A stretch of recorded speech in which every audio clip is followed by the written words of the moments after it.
So, Joe, the past few episodes, we've been talking about the improving phase of the solopreneur success cycle. And today, we're going to actually talk about deciding which changes to make once you started kind of looking at your business, seeing what's working, seeing what's not. Sometimes you have a lot of choices to make about what you need to prioritize. So, how do you decide which changes to make once you know you have changes to make?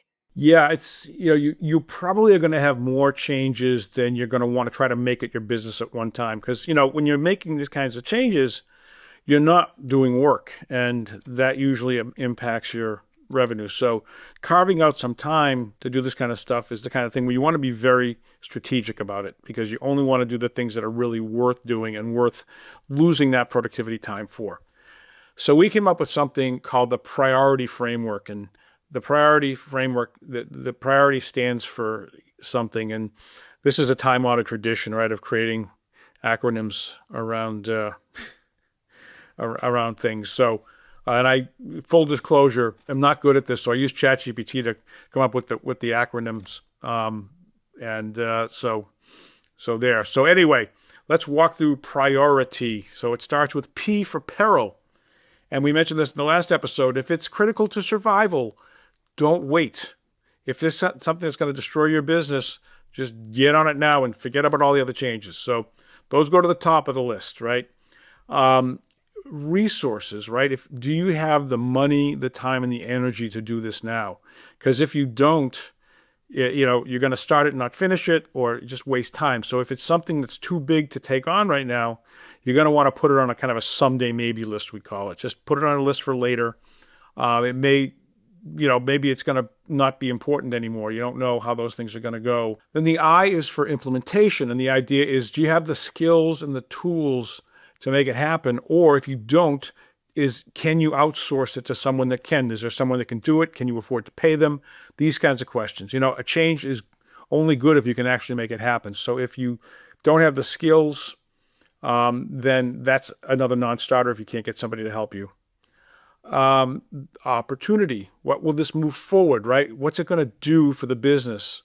And this is the kind of thing where you have to ask yourself, given what it's going to take to do this, is the opportunity really there? Is it going to make the revenue grow? Is it going to reduce stress, make me more effective, do something to improve my life and my goals? That's the kind of thing you need to think about for that step. And then R is for relevance. Does it align with the overall vision you have for the business? Because there's lots of cool things to do that could be helpful, but if they're not aligning with you, kind of where you're trying to take the business, what you see the business, going to next, maybe it's not worth the energy or the time or the money. I is for impact risk, right? If you do this, could something bad happen? Could this cause confusion? Could it break a system? Could it cause you to, customers to leave? Could it do something bad for your brand? There's just these kinds of things that can happen when you make, significant changes to your business. You want to think those through.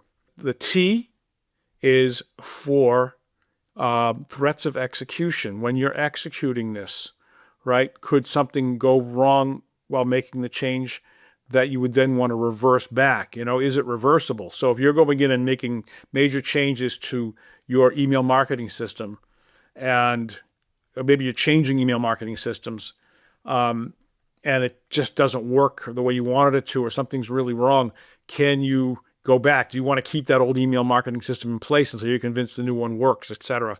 So thinking through those threats of execution. And then last, the Y is just for making a decision. And there are 3 possible decisions about any given change. One is, yes, I'm going to do it now. I'm going to do it later. Or this is just a bad idea and it's going in the trash. I'm not going to do it at all. So yes, no, or not at all.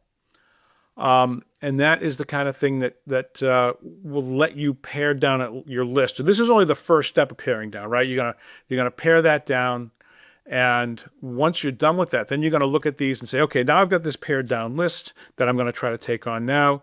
But you've still got to think through whether it makes sense to do all of these changes. You might not have the time or the energy, right? And you also want to step out and say, hey, this looks good on paper. Is my heart in doing this right now? Do I really want to do this? And you might look at a change that, checks off all the boxes on the priority framework, but you go, just not into this right now. I don't know, might be a reason you can't explain, but you do want to trust your gut with these things because sometimes it's just not the right thing for you to do. Talk to people about the changes, ask customers or, friends and, other people in your solopreneur community, what do you think about this? Does this make sense? And then as you look through the list, see, how much of these can I do? I like to kind of sort them in priority order, like what's the most important to least, and then go down and say, how much can I do? And then stop. And as you cut off, you may have something that's high effort and there's something beyond it that's lower effort. It's not as high a priority, but you might be able to squeeze that one in for this phase. So it's just one of those things where, you have to think through this stuff and then be very careful about what you decide to change at one time because it can get a little tricky.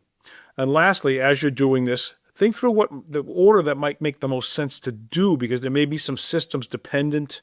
If I'm going to change my email marketing, maybe I want to first, change my website around so that it integrates with the new email marketing system or something. Who knows? But there's just different ways that you might do this that make more sense than others. And thinking these through and organizing before you start going in and willy-nilly making changes will lead to a lot more successful outcomes. So that's that. Yeah, absolutely. I love acronyms. It's so funny how helpful that can be to retain information. So well played, ChatGPT. Well played, Joe. And ChatGPT. Well done.